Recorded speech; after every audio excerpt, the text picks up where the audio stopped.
వరంగల్ జిల్లాలో సీఎం రేవంత్ రెడ్డి చేసిన వ్యాఖ్యలకు బీఆర్ఎస్ నేతలు కౌంటర్ ఇచ్చారు. తెలంగాణలో రేవంత్ రెడ్డి ఒక గంజాయి మొక్క అని మాజీ మంత్రి ఎర్రబెల్లి దయాకర్ విమర్శించారు. ఢిల్లీలో రేవంత్ రెడ్డికి అపాయింట్మెంట్ దొరకడం లేదని, మంత్రివర్గ విస్తరణ చేయలేని అసమర్థుడు అంటూ ఎర్రబెల్లి ఎద్దేవా చేశారు. ప్రజలు నమ్మి ఓట్లేస్తే రేవంత్ మోసం చేశారని మధుసూదనాచారి ఫైర్ అయ్యారు. 11 నెలల్లో 80,000 కోట్ల అప్పులు చేశారని పల్లా రాజేశ్వర్ రెడ్డి విమర్శించారు. అబద్ధాలతోటి మోసపు మాటలతోటి గుళ్ళల్లో ప్రమాణం చేసి ఎక్కడికి పోయి ఏ టెంపుల్ పోయే ప్రమాణాలు చేసి నువ్వు అధికారంకి వచ్చావు. అధికారం రాకముందు నువ్వేం మాట్లాడావు, అధికారం వచ్చిన తర్వాత నువ్వేం మాట్లాడావు ఒక్కసారి రివ్యూ చేసుకోమని నేను రిక్వెస్ట్ చేస్తున్నాను. ఈ ముఖ్యమంత్రి హోదాల ఎవరైనా ఇట్లా మాట్లాడతారా?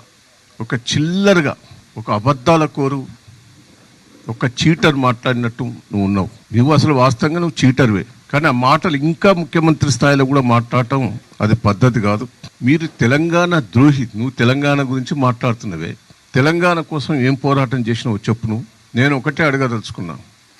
ఆ రోజు తెలుగుదేశంలో ఎమ్మెల్యేలు అందరూ మీరు రిజైన్ చేసినావు. నువ్వు రిజైన్ చేయకుండా పోయింది నువ్వు ఒక్కనివే. అది యాక్సెప్ట్ చేయలేదు స్పీకర్. అప్పుడు పోయి స్పీకర్ గారి దగ్గర ధర్నా కూడా చేసినావు. కానీ ఆ రోజు తప్పించుకొని తెలంగాణ కోసం తప్పించుకొని పోయింది నువ్వు కాదా? తెలంగాణ కోసం నువ్వు ఏమైనా పోరాటం చేసినావా? మేము తెలుగుదేశం నుండి పోరాటం చేసినాం, చంద్రబాబు మీద పోరాటం చేసినాం. సోనియా గాంధీ గారు బలిదేవత. నిన్నేం మాట్లాడిండు? అమ్మ అమ్మ అమ్మ అమ్మ సిగ్గు లేదు బిడ్డ. నిన్ను ఢిల్లీకి రాణిస్తలేరు. 30 సార్లు పోయినరు, ఇంటికి కూడా రాణిస్తలేరు. సిగ్గు లేదు నీకు? రాహుల్ గాంధీ నీకు అపాయింట్మెంట్ ఇచ్చిండా? సోనియా గాంధీ అపాయింట్మెంట్ ఇచ్చిండా? ఇంతవరకు మంత్రివర్గం ఇస్తుందని చేయను. నీకు ఢిల్లీలో అపాయింట్మెంట్ దొరుకుతలేదు. వీడికి వచ్చి ఉపన్యాసాల మీద ఉపన్యాసాలు దంచుతావు. నువ్వు తెలంగాణలో ఒక గంజాయి మొక్క బిడ్డ. కేసీఆర్ ఒక పెద్ద మర్రి చెట్టు, అది గుర్తుపెట్టుకో. ఎప్పుడో పీకి అవతల బారిస్తారు నీ మొక్కను. కాంగ్రెస్ వాళ్ళే పీకెత్తారు. ఇవాళ అందరిని తొక్కుకుంటా వచ్చినావు. కరెక్టే, ప్రజలను తొక్కుంటూ వచ్చినావు, నీ కాంగ్రెస్ నాయకుని తొక్కుంటూ వచ్చినావు. కానీ తొక్కడం నువ్వు నేర్పించినావు కదా.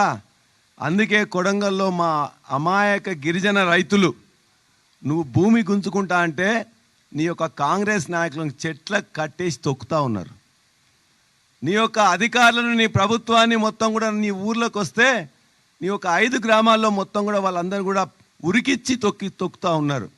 నీ కుటుంబ సభ్యులు దొరికితే మొత్తం కూడా తొక్కుదామని చూస్తూ ఉన్నారు. తొక్కడం నేర్పించినావు కదా, ఆ తొక్కడం మాకు కూడా వచ్చు. కానీ ఖచ్చితంగా మా మహిళలకు, ఇక్కడ ఉన్న వరంగల్ మహిళలకు తెలిసింది మా ఐలమ్మ పోరాట తత్వం, మా రాణి రుద్రమ యొక్క ధీరత్వం, మా సమ్మక్క సారక్క యొక్క త్యాగం. ఇవన్నీ తెలుసు కాబట్టి మా వనితలకు, మా వరంగల్ వీర వనితలకు బూతులు రావు, రోతలు తెలియదు. రోకలు బండి పట్టడం తెలుసు, కారం కొట్టడం తెలుసు, కొడవలు పట్టడం తెలుసు. ఖచ్చితంగా అవే పడతాం, అవే చేస్తాం. నువ్వు ఒకటే చరిత్ర మర్చిపోకు. హిట్లర్కి ఏమైంది, ముస్సోలినికి ఏమైంది, డయ్యర్కి ఏమైందని చెప్పేసి చరిత్ర చదువుకో. ఒక అజ్ఞానిలా ప్రవర్తిస్తున్నావు, అహంకారిలా ప్రవర్తిస్తున్నావు. రైట్.